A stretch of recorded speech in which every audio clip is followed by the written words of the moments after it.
ที่มาฝึกหัดแล้วได้เทคนิคได้วิธีการหลายๆอย่างแล้วในการฝึกสมาธิต่างๆก็ดีว่ากลับออกไปจากวัดแล้วเอาเมื่อนำเด้อเอาไปเฮ็ดอยู่บ้านนำเด้บ่แม่นมาเฮ็ดเอาแต่อยู่ในวัดคือว่าน่ะความสงบเมื่ออยู่ในวัดมันสงบอยู่ดอกบัดนี้คันเอาความสงบไปวัดออกไปแล้วก็ไปโมโหไปต้นแรงกระทบบ่ได้ในภายนอกเลยส่วนมากกันรถปาดหน้าก็ยังศูนย์อยู่ยังโมโหเขาอยู่มีความกระทบกระเทียบนิดๆหน่อยๆโมโหอยู่นะเก็บเอาความสงบในวัดนี่เมื่อนำเอาไปฝึกต่ออยู่บ้านอยู่ที่ทำงานก็แม่นว่าฝึกได้อยู่นี่แหละก็เอาทิ่มไว้อยู่นี่ว่าแม่นจังว่าเป็นจังคือแนะนำให้ทุกคนเฮ็ดสมาธิลืมตามื่นตามันนี่ตาก็เห็นไปพร้อมหูก็ได้ยินไปพร้อมย่างไปพร้อมหรือนั่งเบิ่งนั่นนี่แต่ความรู้สึกอยู่ในกายแล้วก็ส่วนเสียงที่เขานินทาหรือเสียงที่เขาคุยกันเรื่องนั้นเรื่องนี้ผู้นั้นผู้นี้ย่างไปย่างมาเฮ็ดนั่นเฮ็ดนี่แต่ว่าจิตความคิดเฮาบ่ออกจากกายจังว่าฝึกให้แต่ละคนให้อยู่ในตัวเองให้อยู่ในฐานที่ตั้งแห่งจิตก็คือสติปัฏฐานกายเวทนาจิตจิตเวทนากายถ้ามันตั้งในความรู้สึกเดียวในกายของเฮาหน้าผากหัวหน้าอก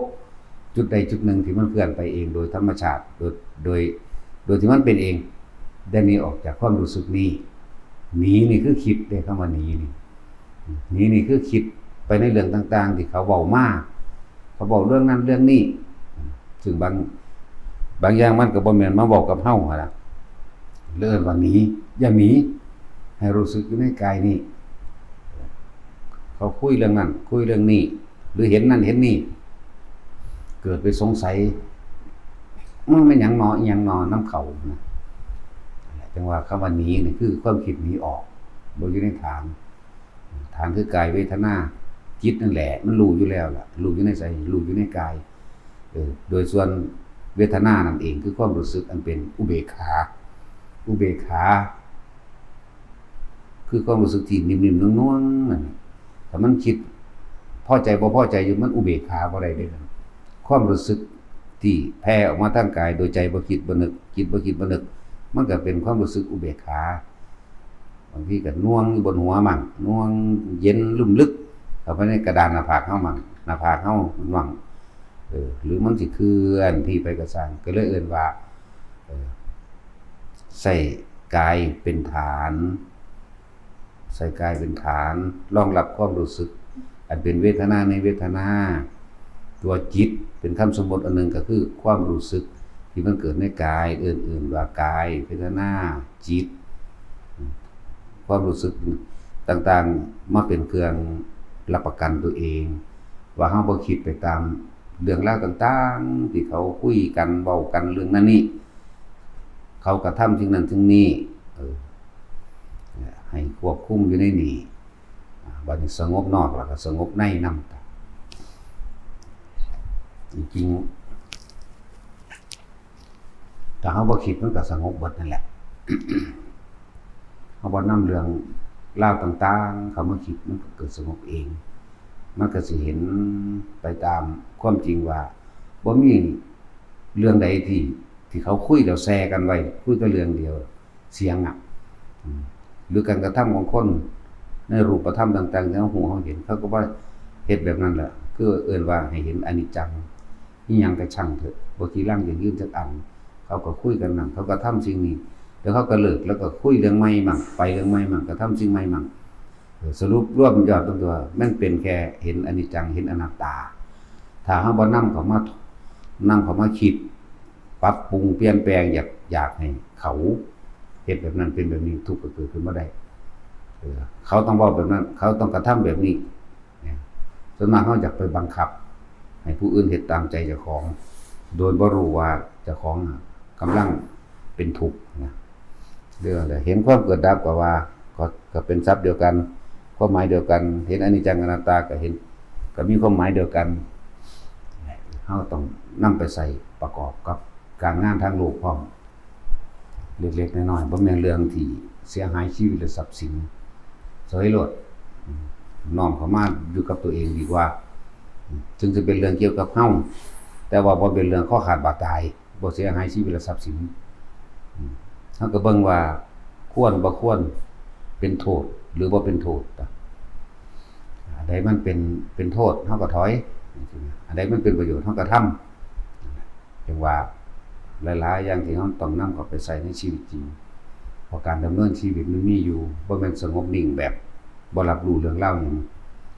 สงบแบบนั้นมันเป็นการข่มจิตหรือบังคับสะกดจิตสะกดให้ตัวเองนิ่งบ่รับทราบบ่เกิดความรู้แจ้งเห็นจริงแต่ก็มันจริงว่าเกิดกับดับนะจังว่าเฮาบ่ใส่ก็เป็นธรรมดาวิธีการฝึกก็ฝึกสะกดจิตเจ้าของก่อนหมายถึงควบคุมความคิดนี่อยู่ในลมมั่งอยู่ในอุณหภูมิมั่ง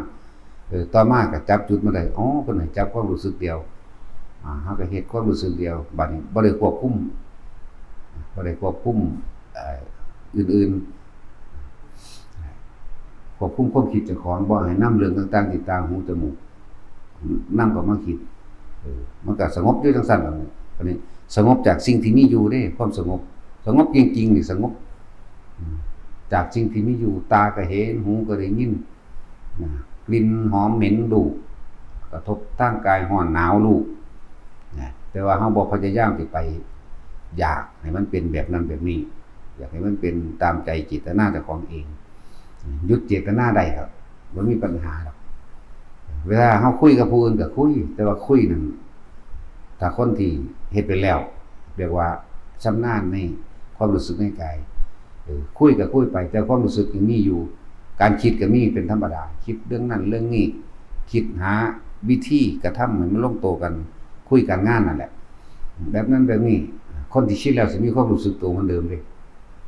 นั่นแหละอารมณ์มันบ่ไปจออยู่มันบ่ไปในจุดหมายนั้นก็คือบ่ทุ่มความรู้สึกเข้าไปจิตก็เลยบ่มีหม้องตั้งบ่ไปตั้งอยู่ภายนอกนะความรู้สึกเฮาบ่ไปตั้งภายนอกหรือจิตบ่มีหม้องตั้งบ่ไปตั้งภายนอก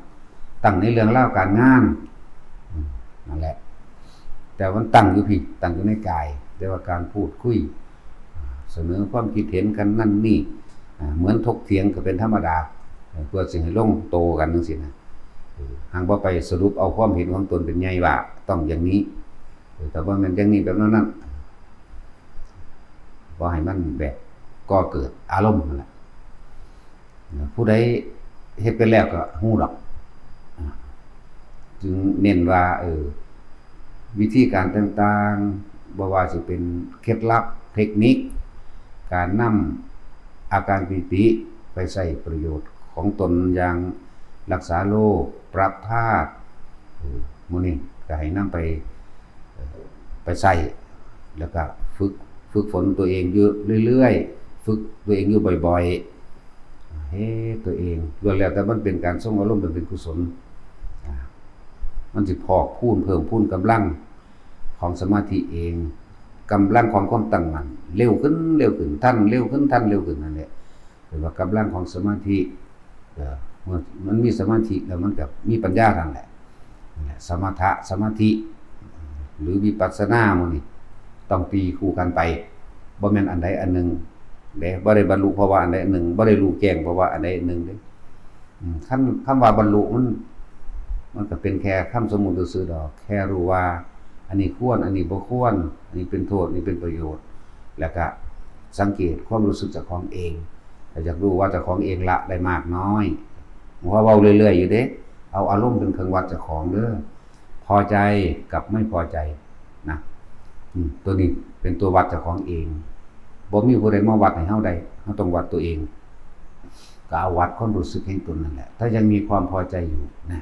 แสดงว่ายึดอันใดหนึ่งความไม่พอใจก็เกิดก่อตามมาเพราะว่าสองอย่างนี้คือสิ่งเดียวกันภาคเกิดที่สิ่งเดียวกันคือภาคเกิดเพราะยังมีจิตเจตนาจิเจรุจิตยังมีความคิดถึง รูปลักษณ์ต่างๆบุคคลสัตว์สิ่งของจิเจรุกับพ่อให้เกิดได้ถ้าจิหมายถึงจิตรับรู้อยู่เฉยๆในความเกิดในความดับในความควรหรือบ่ควรรับรู้เพราะว่าเฮาบ่มีความคิดไปถึงรูปรสกลิ่นเสียงว่าเจตนาความคิดบ่เกิดถึงรูปบุคคลสัตว์สิ่งของคำว่านิพพานแค่รู้อยู่เฉยๆว่างๆว่าดับเย็น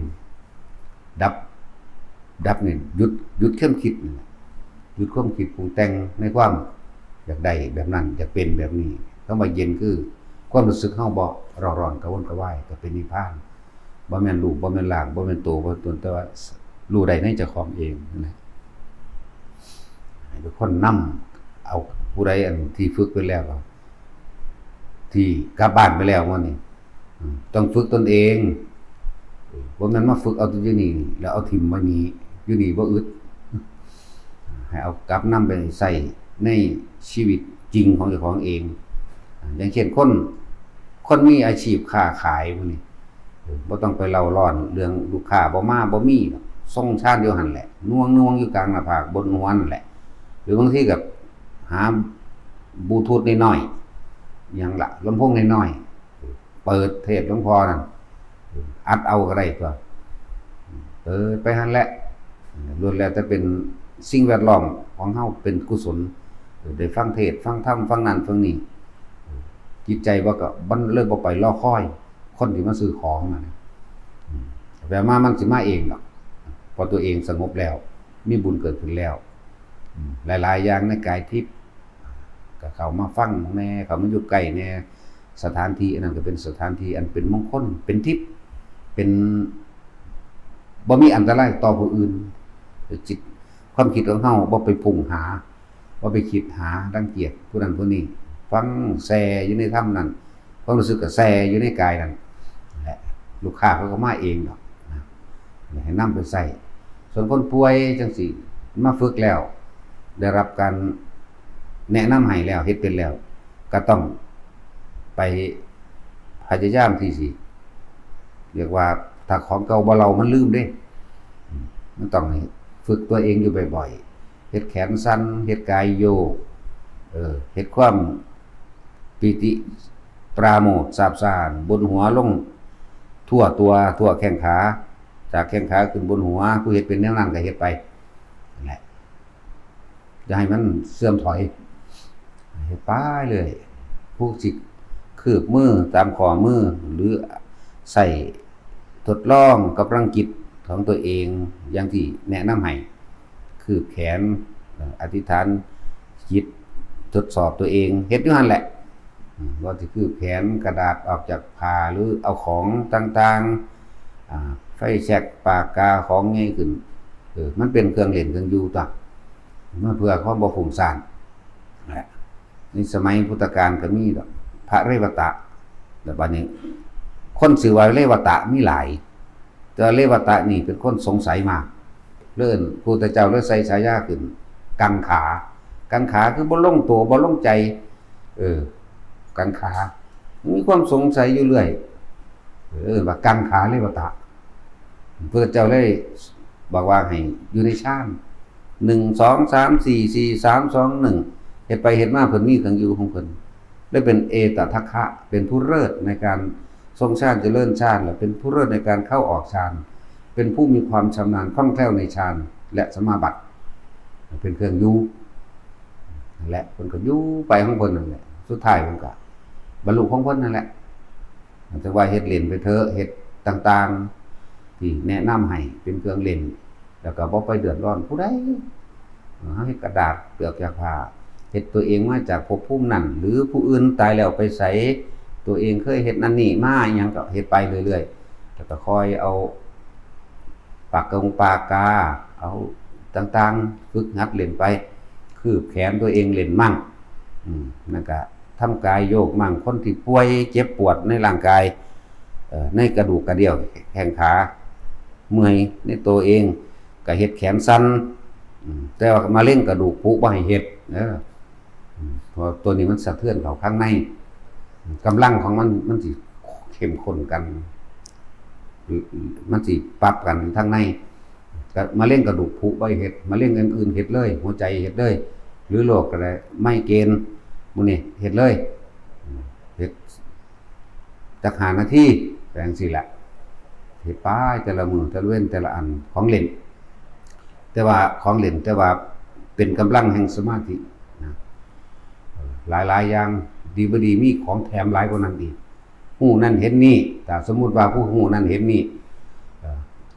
ไปเห็นภาพนิมิตปรากฏการณ์ต่างๆมีเสียงมีภาพมีเรื่องราวต่างๆก็ให้เบิ่งมันซื่อๆนั่นแหละบ่ให้ไปคิดนึกอีหยังกับมันเหมือนถ้าสิเปรียบเทียบการเห็นนิมิตบ่แม่นว่าถ้ามีภาพเรื่องราวต่างๆได้เสียงพร้อมนิมิตก็เสียงนิมิตกลิ่นนิมิตความรู้สึกอหยังต่างๆก็เป็นนิมิตนั่นแหละให้ว่างจิตลักษณะเดี๋ยวเว้าเปรียบเปรยคือเฮาเห็นสายไฟเสาไฟนี่นะถ้าเฮาบ่นำมาคิดมันก็บ่เป็นหยังเด้เหมือนกันกับเฮาขี่รถไปตามทางเฮาก็เห็นเสาไฟสายไฟเฮาก็บ่ได้เอามันมาใส่ใจเด้มันก็บ่มีหยังเกิดขึ้นได้แน่สิ่งนั้นก็บ่มาติดเกิดก็เป็นอารมณ์เหมือนกับเฮาเดินไปตามทางต้นไม้หลายๆต้น100ต้นพันต้นย่างไปแต่ว่าบ่ไปคิดสะดุดกับต้นใดต้นหนึ่งมันก็ผ่านของมันเองมันก็ปล่อยของมันเองเด้ส่วนอื่นว่ารู้ปล่อยไปซะรู้แล้วปล่อยรู้แล้วว่างเห็นปล่อยได้ยินปล่อยได้กลิ่นปล่อยเสียงก็ปล่อยปล่อยไปมันก็บ่มีหยังให้กังขาบ่มีหยังสงสัยฝึกไปเรื่อยนะสักมื้อนึงคณะนึงถ้าผู้นั่นแล้วมันสิเป็นของมันดอกนะอย่างน้อยๆก็บ่ตกต่ำก็แล้วกันนะคนมีชาญแม้นว่าสิบางครั้งความเจ็บปวดในร่างกายมันสิตายคนมันสิตายบางครั้งเจ็บปวดท้องแข้งขากระดูกกระเดี่ยวเฮ็ดจังได๋สินึกถึงได้คือเขาถามถ้าเกิดว่าเจ็บยังแห้งแล้วมันนึกถึงชาตินึกถึงอาการปิติอุณโลมบ่ได้เฮ็ดจังได๋สิ่งที่เฮาฝึกไว้นี่แหละบัดมันสิออกปึ๊บมันนึงเป็นดอกมันมีผู้บอกดอกหมายถึงใจมันขาดปึ๊บมันสิไปของมันเองดอกมันเพราะว่ามันตั้งจิตไปสู่มือไหมตั้งแบบตั้งในฌานไหมมันก็ไปตามที่เฮาปักหมุดก็ว่าปักหมุดไว้ตั้งจิตไว้มันสิไปดอกปวดก็ปวดห้องก็ห้องดิ้นทุรนทุรายตกเตียงตายจังซี่มันก็ไปตามที่มันตั้งจิตหรือปักหมุดไว้ดอกอย่าว่าล่ะนะพอ